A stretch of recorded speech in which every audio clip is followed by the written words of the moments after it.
Kisah Pata Cara. Pata Cara, wanita yang kehilangan seluruh keluarganya. Pada masa Sang Buddha Gotama hidup, lahirlah seorang bayi perempuan dari keluarga saudagar kaya raya di Sawati. Ia tumbuh sebagai gadis cantik dan sangat dicintai oleh orang tuanya. Ketika berumur 16 tahun, orang tuanya mengurung dirinya di lantai atas gedung mereka yang berlantai 7.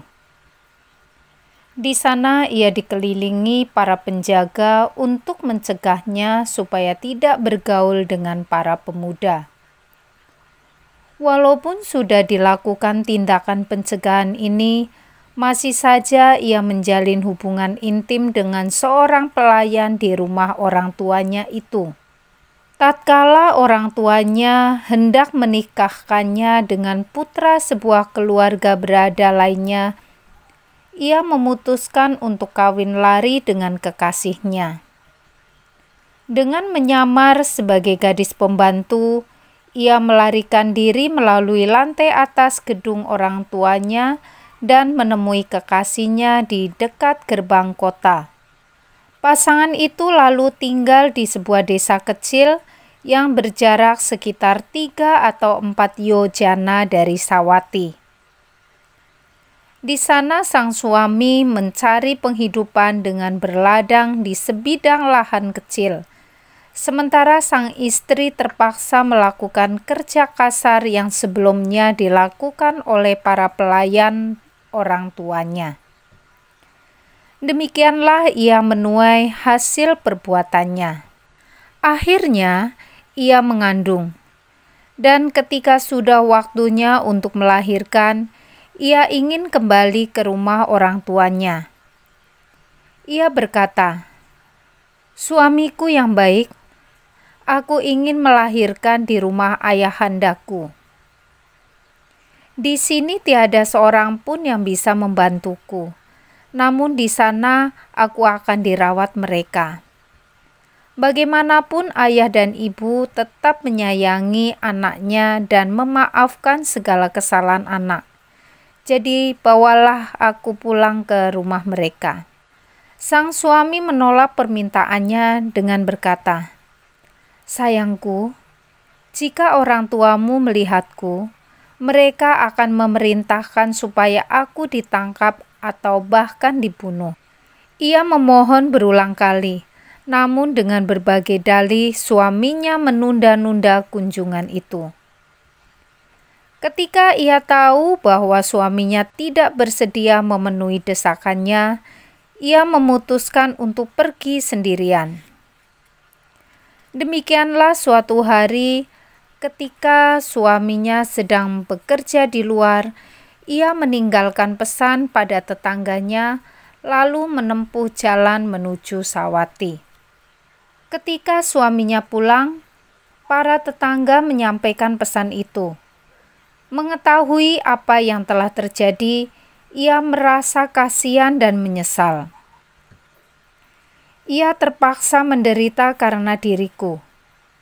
Ia mengejar istrinya dan dengan segera menyusulnya. Ia membujuk istrinya untuk pulang. Namun sang istri menolak dan meneruskan perjalanannya.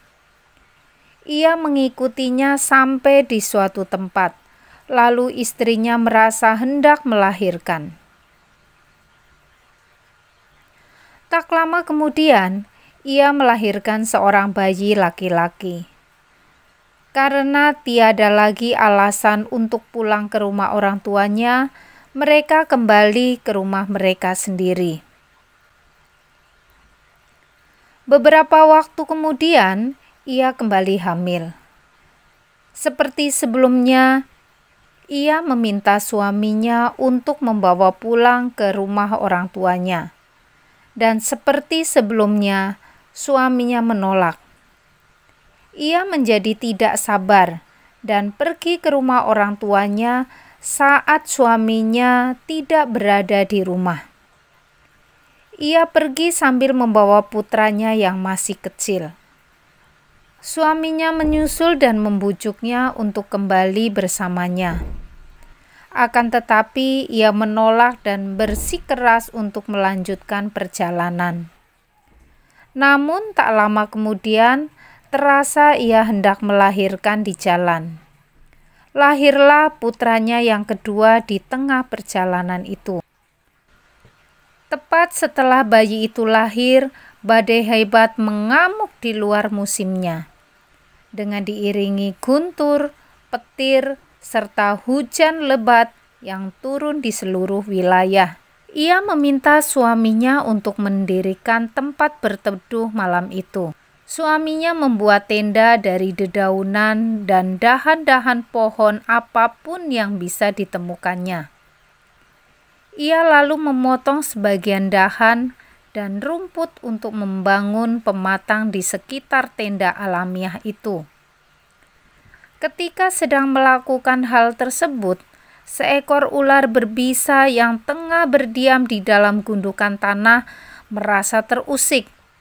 Ular itu keluar dan mematuknya. Sang suami mati seketika di tempat itu juga. Dengan putus asa, di dalam tempat bernaungnya, ia tetap menunggu sang suami. Seraya berpikir bahwa suaminya telah meninggalkannya. Sepanjang malam, badai terus-menerus menghantam pernaungan itu dengan angin kencang, hujan lebat, dan guntur. Karena ketakutan dan tidak tahan terhadap cuaca buruk, kedua anak itu mulai berteriak keras-keras. Ia hanya mampu menyediakan tubuhnya yang lemah dan kering itu sehabis melahirkan untuk melindungi mereka. Ia mendekap anak-anaknya, memeluk mereka dengan tangan dan lututnya agar mereka bisa merasa hangat dan aman. Demikianlah ia melewati sepanjang malam itu dengan derita tanpa tidur. Pagi-paginya, sambil menggendong putranya yang baru lahir dan menuntun si sulung, ia pergi mencari suaminya sambil berkata, "Ayo anakku sayang, ayah kalian sudah meninggalkan kita." Ia menyusuri jalan yang telah ditempuh suaminya. Tatkala ia berada di dekat sebuah gundukan tanah, ia terguncang ketika mendapati suaminya telah tewas dengan tubuh yang terbujur kaku dan biru kehitaman. Serta-merta ia meratap pilu, "Oh suamiku tercinta, oh bagaimana ini kamu meninggal? Oh ini semua gara-gara aku, oh ini semua gara-gara aku." Karena berpikir bahwa tiada lagi yang bisa dilakukannya di rumahnya di desa kecil itu, ia lalu pergi menuju rumah orang tuanya di Sawati. Selang beberapa waktu, ia sampai di sungai Acirawati yang tengah meluap karena hujan semalaman. Air sungai meluap setinggi pinggang. Dengan arus yang deras, ia berpikir, "Tak mungkin aku menyeberang dengan kedua anakku secara bersamaan. Aku merasa letih karena semalaman belum makan, tidak tidur, dan kehilangan darah."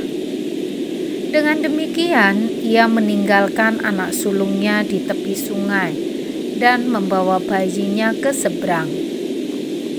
Ia lalu meletakkan bayinya di atas dedaunan di tepi sungai, lalu menyeberang balik untuk menjemput putra sulungnya. Ketika ia berada di tengah sungai, seekor burung elang sedang terbang di angkasa mencari mangsa. Mata elang yang tajam segera melihat bayi yang baru lahir itu, yang disangkanya adalah sepotong daging. Sang elang menukik turun menyambar si bayi. Ia berteriak keras-keras dan melambai-lambaikan tangannya ke udara untuk mengusir elang itu. Namun elang itu dengan cepat mencengkeram dan menggondol terbang bayi itu dengan cakarnya. Melihat ibunya tengah berteriak-teriak di tengah sungai, si sulung berpikir bahwa ibunya sedang memanggil dirinya. Ia lari ke arah ibunya, namun begitu ia melangkah ke dalam sungai, ia terhanyut oleh arus yang deras. Ia sungguh berduka. Ia meraung-raung dan meratap sepanjang jalan menuju Sawati. Ia menangis terseduh-seduh. Putraku yang baru lahir disambar elang. Putra sulungku hanyut di sungai, dan suamiku mati di jalan dipatuk ular. Demikianlah setelah 3 peristiwa menyedihkan menimpanya dalam 1 hari, ia pun terhenyak. Saat berjalan ke arah kota Sawati, ia bertemu seorang pria yang hendak keluar kota. Ia lalu bertanya tentang keluarganya.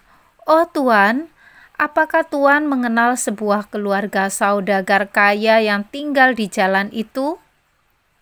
"Ya, saya kenal mereka." "Jangan tanya saya mengenai keluarga itu. Tanyalah tentang keluarga lainnya di kota ini, kecuali keluarga itu," jawab pria itu. Ia bersikeras, "Tapi Tuan, yang ku kenal hanyalah keluarga itu. Mohon ceritakan lebih lanjut." Lalu pria itu dengan ragu menjawab, "Baiklah, tahukah Anda, semalam telah terjadi badai di luar musim. Selama badai keras itu berlangsung, rumah mereka roboh menimpa si saudagar kaya, istrinya, dan putranya, serta menewaskan mereka. Baru saja mayat mereka dibakar di tempat pembakaran mayat. Lihatlah ke sana, Anda masih bisa melihat kepulan asap tempat pembakaran mayat mereka." Ia tak mampu berkata-kata tatkala melihat gumpalan asap yang mengepul di kejauhan. Karena berkali-kali didera duka yang sedemikian hebat, ia jatuh pingsan. Namun tatkala siuman kembali, ia menjadi gila. Ia berjalan berputar-putar. Ketika ia berputar-putar, pakaiannya lepas dari tubuhnya, dan ia menjadi telanjang. Karena ini semua orang memanggilnya Patacara, yang artinya cara jatuh. Ia berjalan-jalan di kota dalam keadaan telanjang, sambil meraung-raung dan meratap, "Kedua putraku mati, suamiku mati di jalan, mayat ibu, ayah, dan saudaraku telah dibakar." Ketika orang-orang mencoba menutupi tubuhnya, ia merobek-robek pakaian itu. Orang-orang lalu melemparkan kotoran ke arahnya. Sebagian melemparkan batu ke arahnya, dan yang lain melemparinya dengan bongkahan tanah. Patacara tiba di gerbang wihara Jetawana tatkala Sang Buddha tengah berkhotbah kepada banyak siswa. Melihat bahwa batin Patacara telah matang, Sang Buddha meminta para siswa untuk tidak mencegah Patacara datang kepadanya. Ketika Patacara sudah cukup dekat, Sang Buddha berseru kepadanya, "Patacara, sadarlah." Begitu mendengar seruan Sang Buddha, kesadaran Patacara pulih seketika. Menyadari bahwa dirinya telanjang, ia langsung berjongkok dengan lutut yang dirapatkan dan mencoba menutupi tubuhnya dengan tangan. Seorang pria yang baik hati melemparkan jubah luarnya ke arahnya. Setelah menutupi tubuhnya, Patacara mendekati Sang Buddha dan bersujud di kakinya. Ia menceritakan kisah tragisnya kepada Sang Buddha dan memohon pertolongannya. Dengan penuh welas asih, Sang Buddha menentramkannya dengan pembabaran dhamma mengenai bahaya dari kehidupan yang berulang-ulang, serta mengajarkannya agar tidak ceroboh. namun senantiasa kokoh menapaki jalan menuju Nibbana. Mendengar bimbingan Sang Buddha, dukanya pun sirna. Pada akhir pembabaran itu, Patacara menjadi Sotapanna dan memohon untuk masuk ke pesamuan bikuni. Sang Buddha mengabulkan permintaannya, lalu menitipkannya kepada para bikuni untuk ditabiskan menjadi bikuni. Suatu hari, saat sedang membasuh kaki, Bikuni Patacara mencermati bagaimana air basuhannya mengalir turun.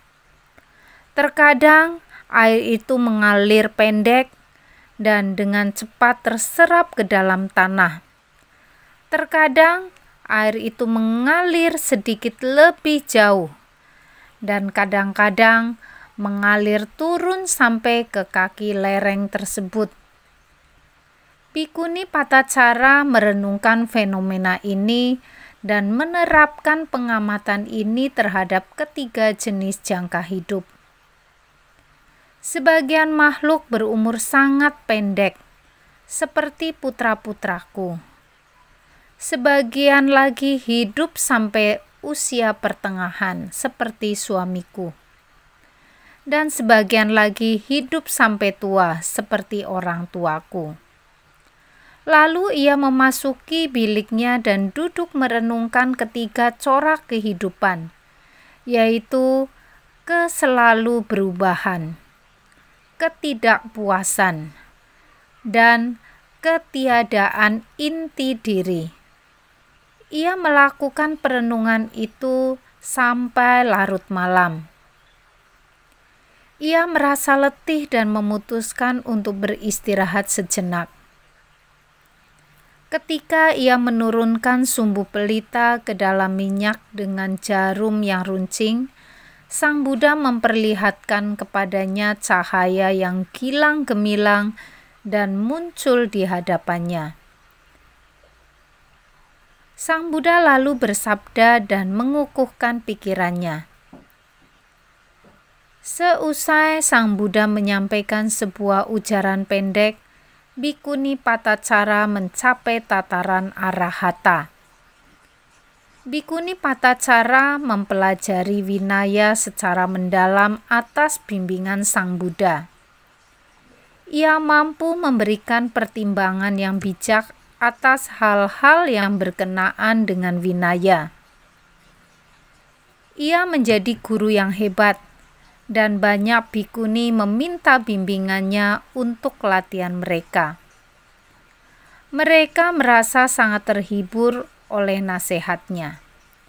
Pada suatu kesempatan, Sang Buddha menyatakan di hadapan para siswanya di Wihara Jetavana bahwa di antara siswi bikuni yang terpelajar dalam hal Vinaya, Bikuni Patacara adalah yang paling piawai atau Winayadhara. Demikian kisah Patacara, salah satu siswi utama Buddha. Terima kasih atas perhatiannya. Semoga kisah ini dapat memberikan manfaat. Sabe sata bhavantu sukhitata. Semoga semua makhluk hidup berbahagia. Sadu, sadu, sadu. Namo Buddhaya, Soti Hotu. Sampai jumpa pada video berikutnya.